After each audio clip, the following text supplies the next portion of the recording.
Welcome. Thank you all for joining us. We are on our third installment of the Kohelet series, the Wisdom of Solomon, marveling at the what's the exact title? Marveling at the depth of Kohelet. So, in case this is your first time joining us, I'm going to place in the chat a link to our. I just put it up. This is the link to our Portland Cola page, where you can find our previous installments. Just to clarify one point in that, if you look there on that page, you'll see in the top right corner, there's a little YouTube box.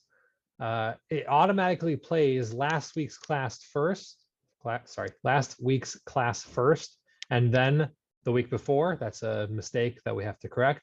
But if you'd like to watch them in order, there's a little button in the corner of that box that says playlist, and then you can watch them in the proper order.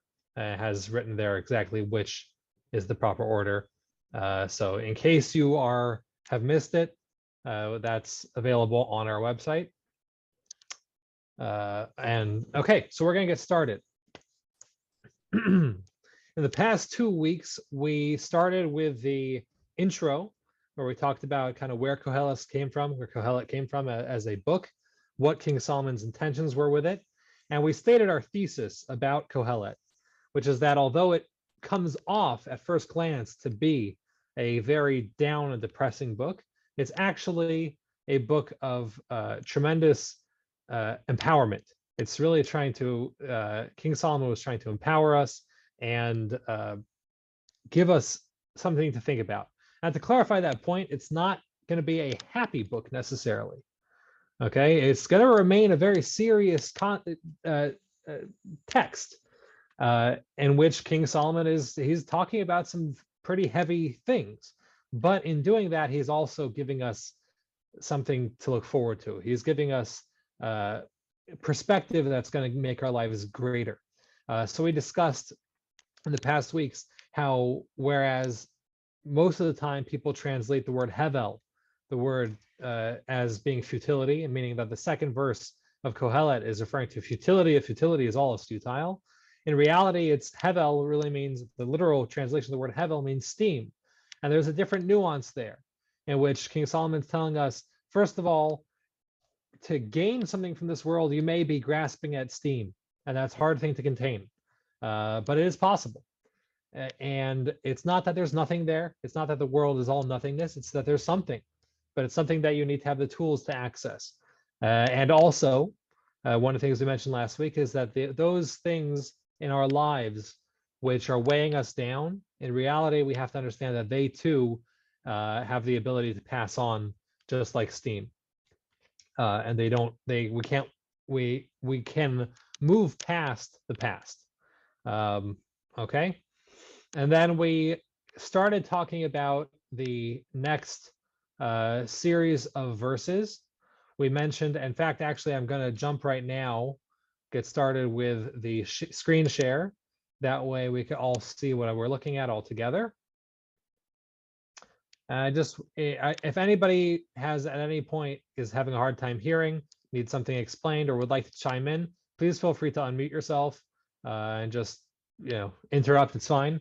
If that becomes an issue, we'll address it then. But at this point, everyone should just feel comfortable to speak up if they have something they'd like to say. So, all right. And so we got up to last week. This is again the introductory pasuk, the introductory verse. That these the words of Kohelet ben David, the son of David, king of Jerusalem. Steam of steams, says Kohelet. Steam of steams, all esteem. Then he mentioned, and we got last week into verses 3 and 4 of my Yisroel la'adam. What gain is there for a person?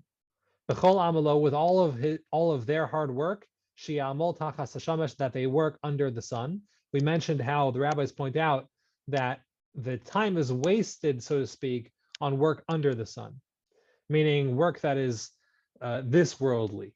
And we talked about last week how working for beyond this world, that has a lot of gain. You do gain for working on things beyond this world.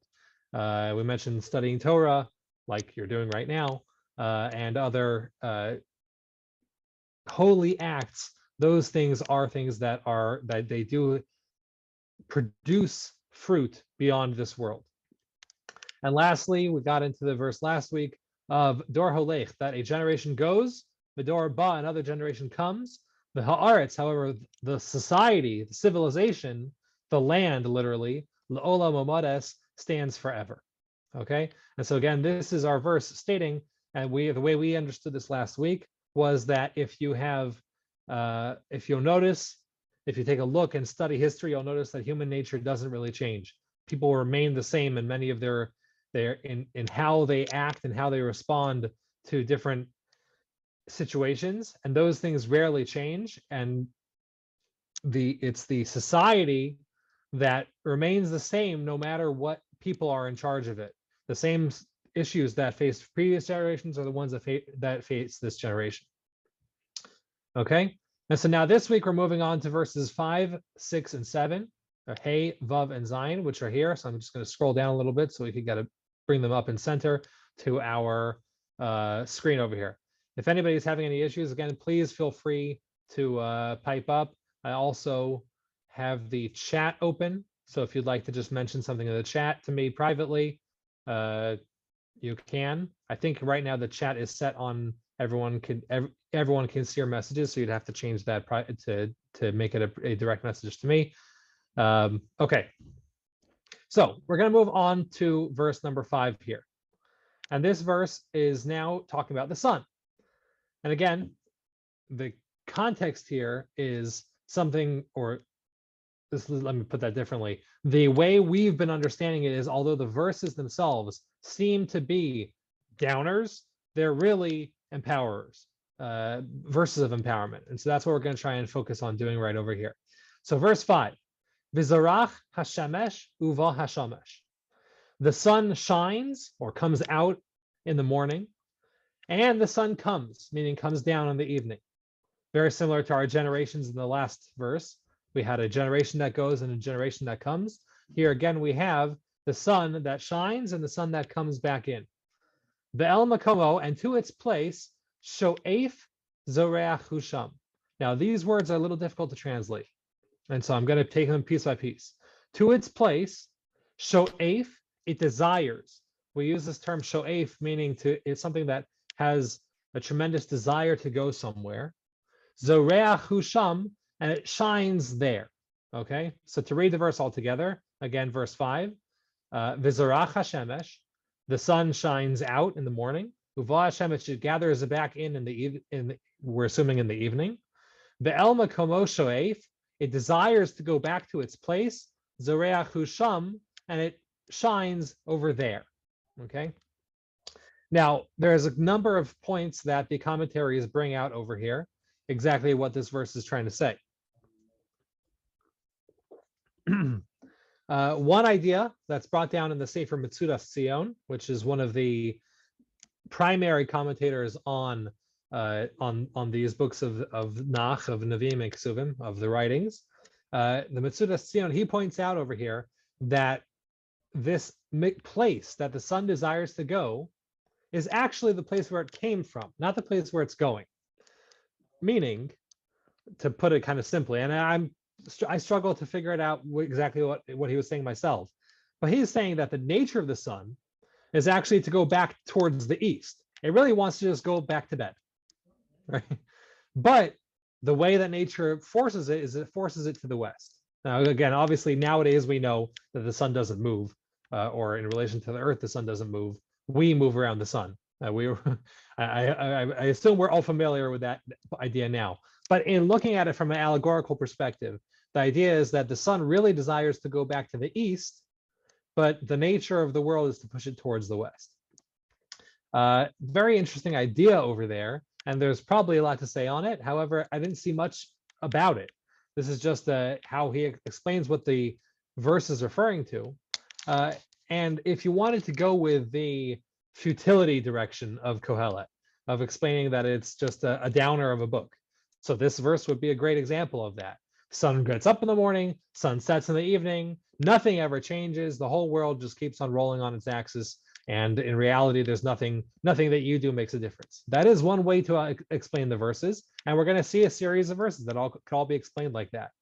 But I'd like to suggest that there's something a little deeper over here, which is really a fascinating idea that the sun and many of the forces of nature never change in their service of God.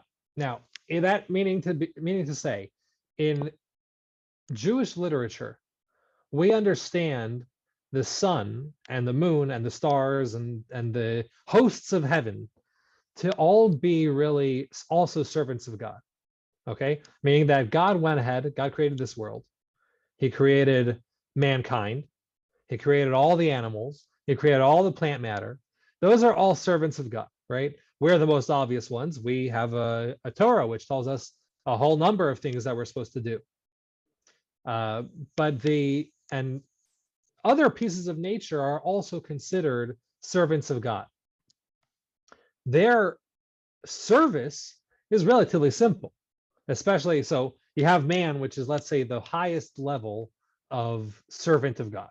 Okay, man meaning mankind, not man over woman. Okay, mankind, humankind. Let's go with that. Humankind, which is the highest level of the servants of God.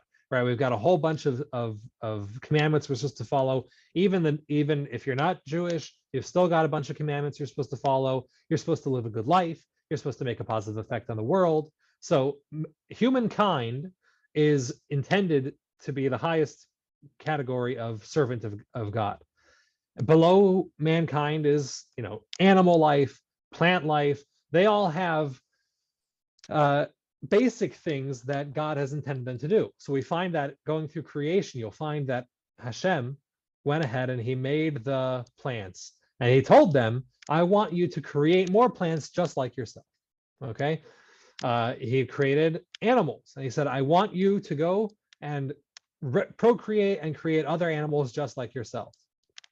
Those are commandments to the animal kingdom, to the plant kingdom. And in fact, the rabbis point out that the plants didn't follow their commandment properly. They went ahead and actually, originally the intention was that all plants would, the fruit of the tree would taste the same as the bark of the tree, or really the other way. The bark of the tree would taste the same as the fruit of the tree. But unfortunately, the plants refused to do that, whatever that means. Again, these are all kind of in the allegorical stage.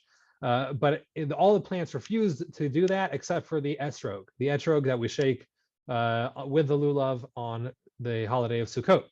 So, which is why the etrog ends up being one of the most prized fruits in our liturgy, because it did its job. The bark of the etrog fruit actually tastes like an etrog. I have never tested that theory myself, but that is what the rabbis tell us. Okay, so you have them, again, plant matter, animal matter, plant matter, these are lower levels. And then you actually have the hosts of heaven. Okay, and these are, if you wanted to go through the Kabbalistic and metaphysical takes on Judaism, there's a lot of discussion of what exactly each level of star, what all the different stars do, and their purpose and importance. And we have, in addition to the 12 constellations, we've also got the seven planets, which aren't all planets, but they're all heavenly bodies of some sort or another. They all do something, again, depending on who you ask and what direction you want to take on that. There's plenty that a person could focus on doing that. But when you get up to these celestial bodies, their service of God is very limited. In fact, it's just your job is to do the same thing every day, in and out, the same thing. The sun is supposed to rise in the east and set in the west. If the sun ever decided to change and rise in the west and set in the east, besides for there being a whole scientific issue that would be the sun rebelling against its purpose of creation. We find even that mankind, or humankind, had in 2 instances was able to override the power of the sun, where both Moses and Joshua both halted the sun in its process towards setting in 2 instances of war that both happened to occur on Erev Shabbos on Friday afternoon. So in order to give time for the war to end and the people to still get home in time and get ready for Shabbat, both Moses and Joshua in 2 separate instances halted the sun on its path westward. So there you find that although Hashem told them to do one thing, humankind was able to tell them to do something else. Anyway, but that's really a side point. The point of this verse is the sun rises and sun sets, and even though if it had desire, let's read it as if the sun had desire, it would really just want to go back to bed. It would really want to go to the east. But in the end, because of God's command, it's forced. Zoreach Husham is forced. It shines there, meaning again towards the west, the direction that it is actually going. Now I want to jump already to the next verse because I want to contrast the two things over here.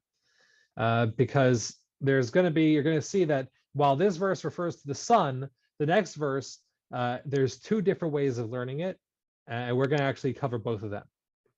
Okay, so before we get moving on to the verse 6, and again, we're going to pop back to verse 5. But before I move to verse 6, I'd like to give a couple seconds if anyone would like to chime in before we move on with a question. Yeah, I have a question.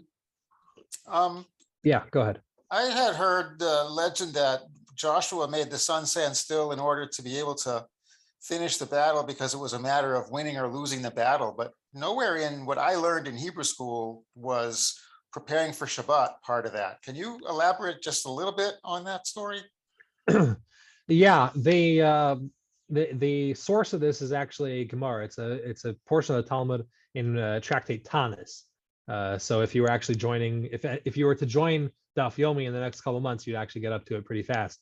It's coming up. But the Gemara, the Talmud there in Tanis, what it says is that there's a very similar words used by the story of Moses fighting the people of Amalek at the end of Parshat Beshalach.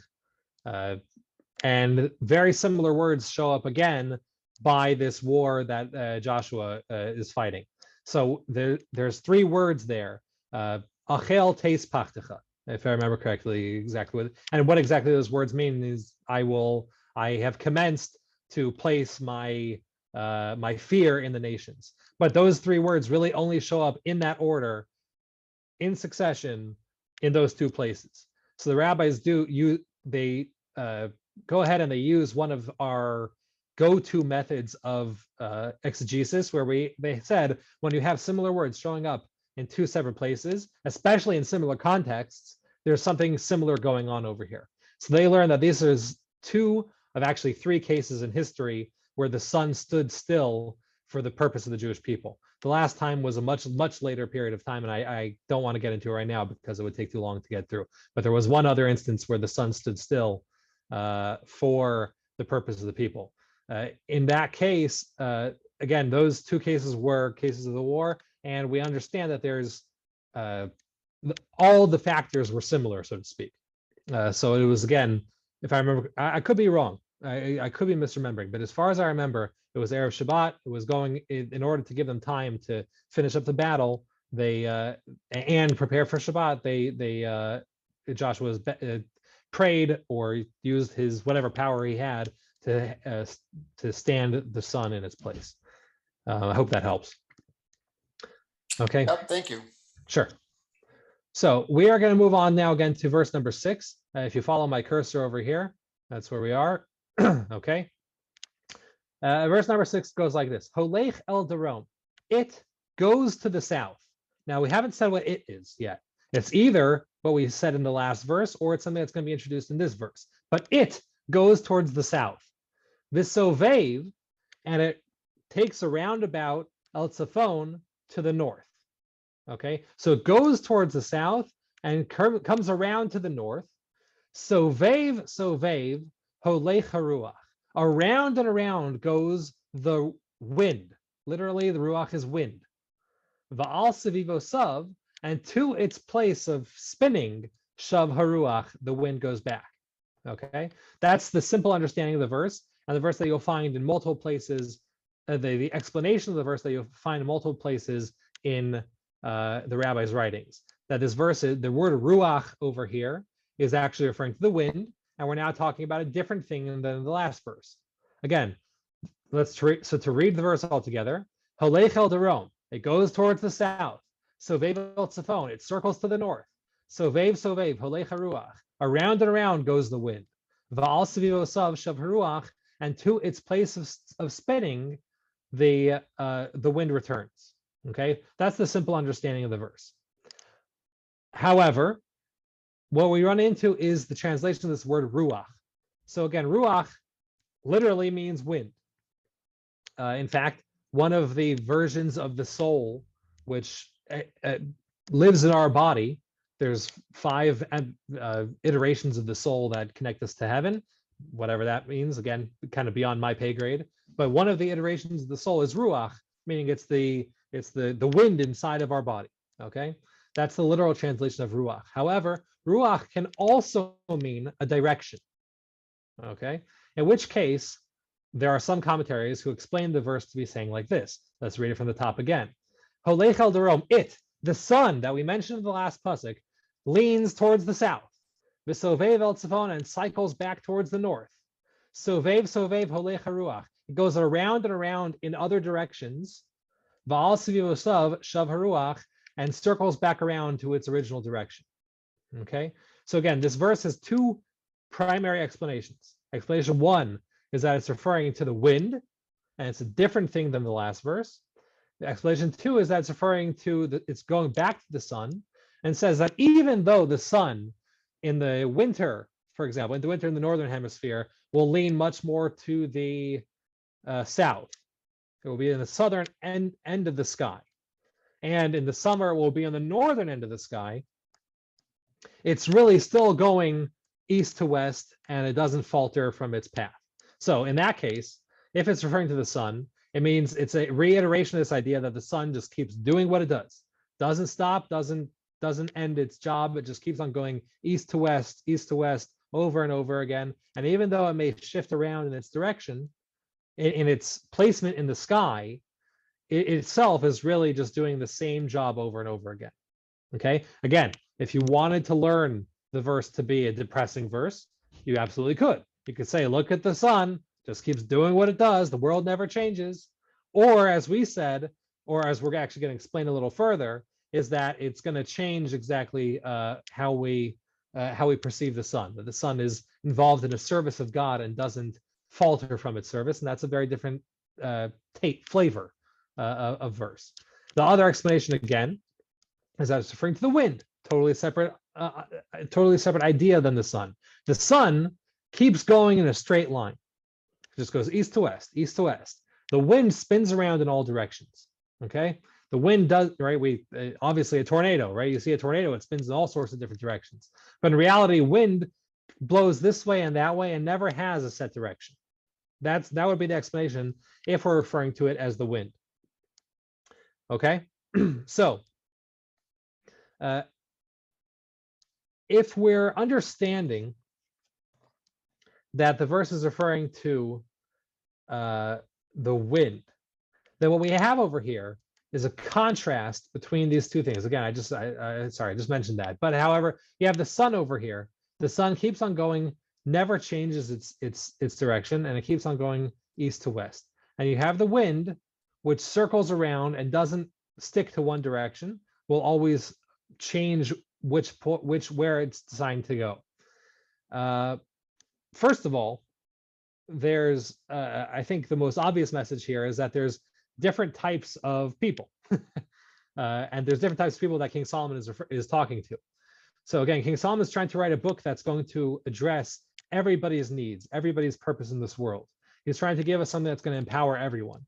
And I would say that there's part of the idea over here is that you have some people who are rigid. They're very rigid. They're straight as a stick when it comes to how they do things. They get up in the morning. They're creatures of habit, right? They get up in the morning. They go about their business. And they end the day the same way. And anything that takes them outside of that routine is going to actually fluster them very much. So in that case, if somebody is a creature of habit and likes to get into a routine, then King Solomon is empowering that person and saying, you know what? That person is doing a service of God, just like the sun rises in the morning and sets in the evening and never falters and never shifts from its service. This person also, by doing their same thing day in and day out, they're doing the right thing. And in fact, there's the Vilna Gaon, Rabbi Eliyahu of Vilna, who was one of the greatest Talmudic, or really anything scholar, one of the greatest Torah scholars in the past 300 years. He lived throughout the 1700s, through most of the 1700s. He writes, or his students write in their writings in his name, that there's one of the primary services that a person can establish in their life is setting a routine. Figuring out a routine, sticking to it, not letting it shift, and going day in and day out and following the same routine. That is actually a praiseworthy thing for a person to do, and is something that to strive for. Okay, again, that's what the Vilna Gaon says about routine, and that would be one of the things that we'd be able to pick up from this verse over here. That while the sun rises and sun sets, we don't look at that as something that's not service of God. That is totally service of God, and the sun absolutely is gaining tremendously from that. On the other hand, you have another type of person, the person who is, for all intents and purposes, all over the place, right? Sometimes they're in the north, sometimes they're in the south, sometimes they're spinning around in circles. Okay, some people's brains don't work with routine. They need to constantly be shifting. They need to constantly be changing.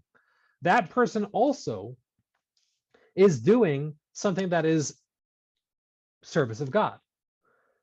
He or she, that person is going ahead and realizing what they need in their personal service, and they feed that need. And by feeding that need, they're actually doing the right thing. So again, that would be the contrast between the sun and the wind. Whereas the sun sticks to the same thing every day, that is its service of God, and that's praiseworthy. The wind spins around in circles and goes this way and that way, and that also is praiseworthy and appropriate for them for the wind to do. And again, in the way people act, also, it takes a certain level of knowing oneself. But you have to figure out for yourself, what type of person am I? Am I going to gain more by being the type of person who's always doing the same thing every day?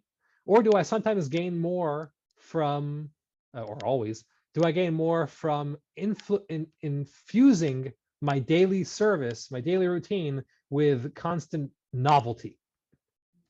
And there's room for both of those in the religion.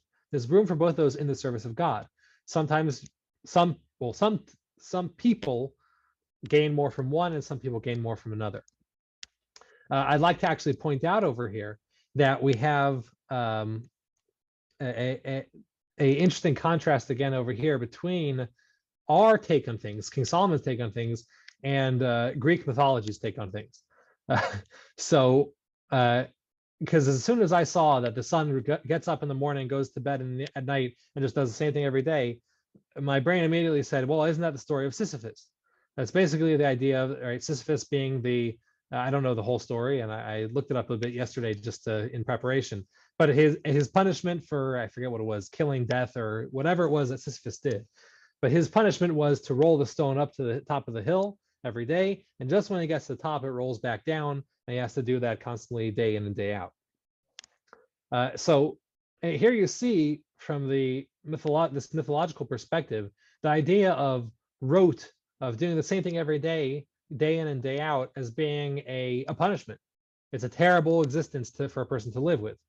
In reality, we have the example of the sun, where the sun, in fact, I actually wanted to bring up over here, however everyone could see this. This is from our prayers that we say on Shabbat morning. It's a poem that we say in the blessings of Kriyat Shema.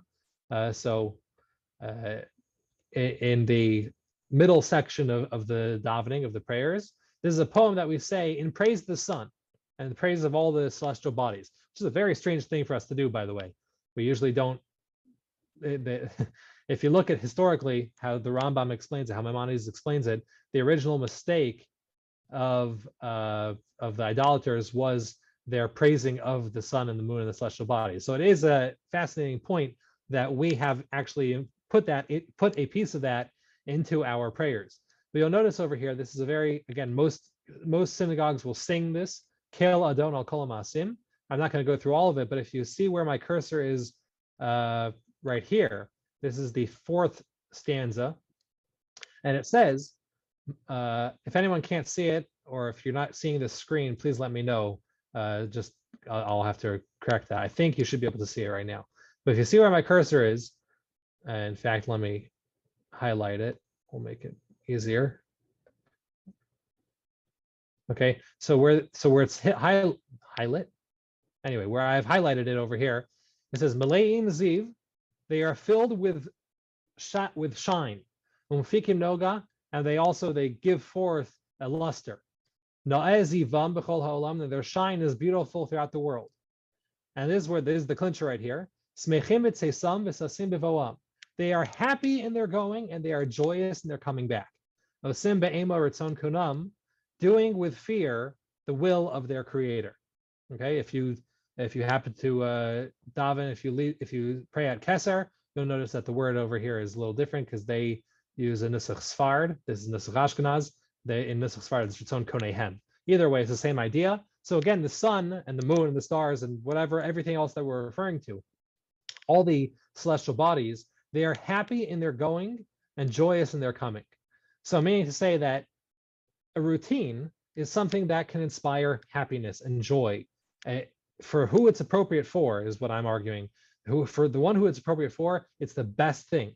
You cannot do worse. You can do no better than that. A routine where you do the same thing day in and day out, for some people, that's the exactly right thing for a person to do. Okay, so jumping back to our Kohelet over here. Okay. In fact, I just in a little research last night, I saw that there was there's a famous philosopher, Albert Camus.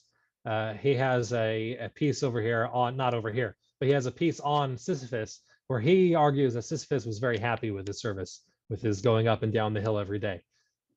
Totally side point, but in reality, that's the kind of the difference between our philosophy and, for example, Greek philosophy. So, and coming up on the Hanukkah holiday, where it's a celebration of the fight between Jewish philosophy and Greek philosophy. You have the Greeks who look at routine and the same thing day in and day out as being something torturous, punishment. And you have us, we say that the sun and the moon are smechim etzesam v'sasim b'voam. They are happy in their going and joyous in their coming. Again, over here also, the idea is that that's the appropriate thing for the sun to do. And again, people of that nature, that's the appropriate thing for them. One last thing I'd like to point out on verse number 5, jumping back to that, again, talking about the sun shining and coming back in the evening. The rabbis point out over here that this verse is also alluding to another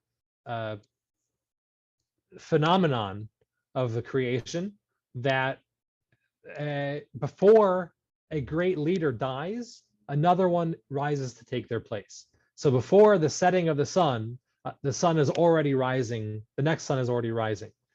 We find this idea also brought out when the Jews were traveling in the desert. It says that the pillar of fire would lead them at night and the pillar of clouds would lead them during the day. And the way that the verse structures the words seems to indicate that there was an overlap period of time, that the clouds were there while the pillar of clouds were there, while the pillar of fire was there at the same time. The same idea, the rabbis point out in both these cases, that the nature is before a leader passes on and leaves us, another leader has already risen to take their place, which is a very important idea because we're people that we like our leaders. We like to complain to our leaders, but we like our leaders also, and we benefit a lot from having them. So in that case, it's a tremendous thing that we're able to do that. In fact, the Talmud brings a number of cases of people who were born on the same day as the last leader of the generation died. I can't recall any of them off the top of my head, but it's a whole bunch of generations, one after the next, that before this person died, another person was born, and before that person died, this person was born. So there's always some overlap and allows us to continue on not without being rudderless. Right? We have leaders to guide us throughout whatever we do. We're running low on time, but I do want to run in this. I want to do this next verse over here. I'm just going to scroll down a little bit. Again, that's verse 7, or Zion in the Hebrew. And just to reiterate, the reason I didn't mention this at the beginning of class, I'm sorry, let me point it out here, is the reason why I don't put the English on the page is because we are not translating it as many of the translators do it. We're trying to translate it more perfectly with the actual meaning of the text so that we don't miss any of the nuance that's there. So again, over here, I'll read it piece by piece and then we'll read it all together. Kol hanechalim, all of the rivers, holachim el hayam, go towards the ocean. V'hayam, but the ocean, einenu malei, never gets filled up.